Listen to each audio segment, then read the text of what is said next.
मांदर की थाप नृत्य संगीत के साथ मनाए जा रहे प्रकृति पर्व सरहुल की हार्दिक हार्दिक शुभकामनाएं।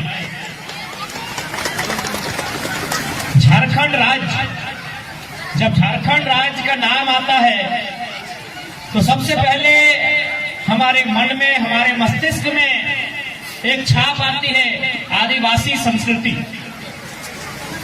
आदिवासी संस्कृति का मतलब होता है एक विशिष्ट खान पान, रहन सहन, पहनावा, गीत संगीत और पूजा पाठ, इसी को मिला के एक विशिष्ट संस्कृति का निर्माण होता है। और आज हमारे दादा बोल रहे थे, सही बोल रहे थे, अभी मान के चलिए इस दुनिया में नहीं करने से भी तो 200 से ज्यादा देश हैं, और नहीं करने से भी हजारों धर्म को मानने भी जाता है। हम किसी धर्म का पार्टिकुलर नाम नहीं लेंगे, हजारों प्रकार के धर्म को लोग, ईश्वर को लोग अलग अलग रूप में मानते हैं, और उसके लिए घर टाइप का बनाते हैं, कोई मकान टाइप का बनाते हैं। लेकिन अगर मान के चलिए एक दिन के लिए इस दुनिया में जितना भी किसी भी धर्म का, उसके ईश्वर के नाम पर अगर कोई ऐसा घर मकान बना है, मान के चलिए एक दिन के लिए दुनिया में वो सारे मकान नहीं रहे तो हमको लगता है कुछ नहीं होता। लेकिन अगर चूंकि आदिवासी समाज पेड़ों के नीचे पूजा करता है, पहाड़ों में करता है, जंगलों में करता है, अगर मान लीजिए एक दिन के लिए दुनिया के सारे पेड़ गायब हो जाए, दुनिया चलेगा? नहीं चलेगा। लेकिन बाकी जितने भी धर्म मानते हैं, हमारे हर एक धर्म का आस्था का सम्मान करते हैं। लेकिन एक छोटा सा उदाहरण दे रहे हैं, अगर मान के चलिए वो स्थल जहां वो अपना पूजा करते हैं, अगर मान के चलिए एक दिन ना दिखे तो हमें लगता है दुनिया में विशेष कोई प्रभाव नहीं पड़ेगा, जैसा दुनिया चलता है वो चलता ही रहेगा। लेकिन आदिवासी प्रकृति को मानने वाले, पूजने वाले, पेड़ों में अपनी पूजा आस्था रखते हैं। अगर पेड़ एक दिन के लिए सारे गायब हो जाएंगे तो हमें लगता है कि इंसान का जीवन संभव नहीं हो सकता। तो आज झारखंड राज्य में जो हमारी पहचान है, यही हमारी संस्कृति, हमारी मूल पहचान है। झारखंड राज्य बनाया ही गया था भाषा और हासा को लेकर। भाषा यानी संस्कृति, परंपरा, और हमारी बोली। ये हमारी बोली, किसी की संथाली, किसी की मुंडारी, किसी की गुड़माली। तो भाषा, संस्कृति और हासा यानी जमीन। इसीलिए झारखंड राज्य आज भी हमारे पूर्वजों की बात करें या आज हम अपनी बात करें, हम लोगों के लिए सबसे महत्वपूर्ण अगर है तो भाषा, हासा आज भी हमारे लिए महत्वपूर्ण है। आज भी हम लोग जल, जमीन, जंगल की लड़ाई के लिए हमेशा आगे सीना तान के खड़े हो जाते हैं। और झारखंड जो नाम है हमारे राज्य का, झाड़ यानी जंगल, और खंड ये भूभाग, यही तो झारखंड है।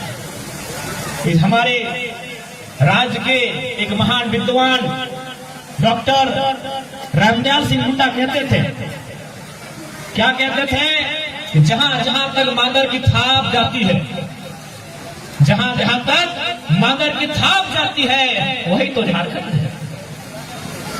यही हमारी गौरवशाली परंपरा, यही हमारी पहचान।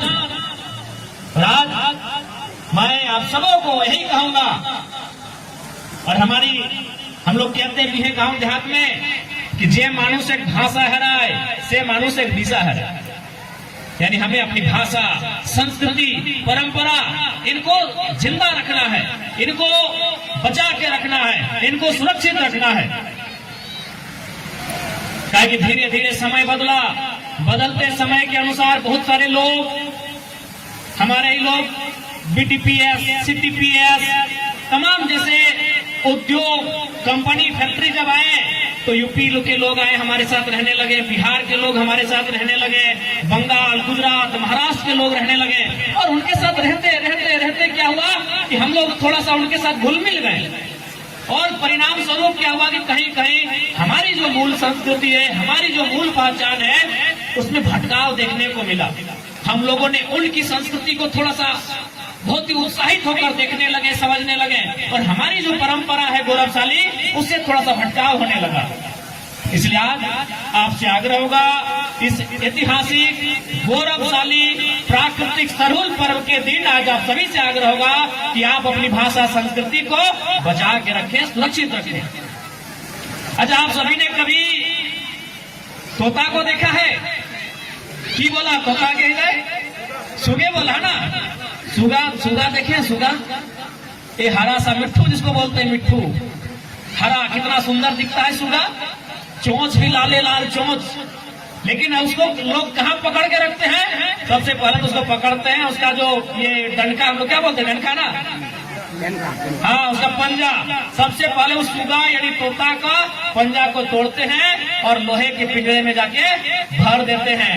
कहे मालूम है ना, सुगा तोता जो बोलता है ना, ट्याव ट्याव ट्याव ट्याव, वो किसी की भाषा का नकल करता है। यानी नकल करने वाले लोग पिंजरे में भर दिए जाते हैं। हमने कौवा देखा है, भले देखने में काला है, सुगा की तरह सुंदर नहीं दिखता है, लेकिन आज तक कभी किसी ने देखा है कि कोयल मैंने कौवा के गर्दन में रस्सी डाला है? कौवा के पांव में किसी ने जंजीर डाला है, देखा है? नहीं। एक कौवा जो काव काव काव काव काव काव करता है ना, ये उसकी माँ की भाषा होती है। इसका मतलब क्या हुआ? अगर आजाद रहना है तो भले कौवा बन के रहो, लेकिन अपनी मातृभाषा, अपनी संस्कृति के साथ जुड़ के रहो। देखिए तोता को जाके देखिए, तोता नकल करता है, दूसरे की भाषा का नकल करता है, दूसरे की बोली का नकल करता है। लोग उसको पकड़ते हैं, दोनों हाथ भी तोड़ देते हैं, आधा आधा काट देते हैं और पिंजरे में भर के रखते हैं। लेकिन कौवा को आज तक आप नहीं देखे किसने पकड़ के रखा है। कौवा का मन हुआ तो गुनियाटों के डाक किसी पेड़ में बैठ गया, कौवा का मन हुआ तो पोखरिया में जाके बैठ गया, कौवा का मन हुआ तो नारायणपुर में जाके बैठ गया। कौवा हमेशा आजाद घूमता है इस आकाश में, क्या है? वो अपनी मातृभाषा, अपनी संस्कृति के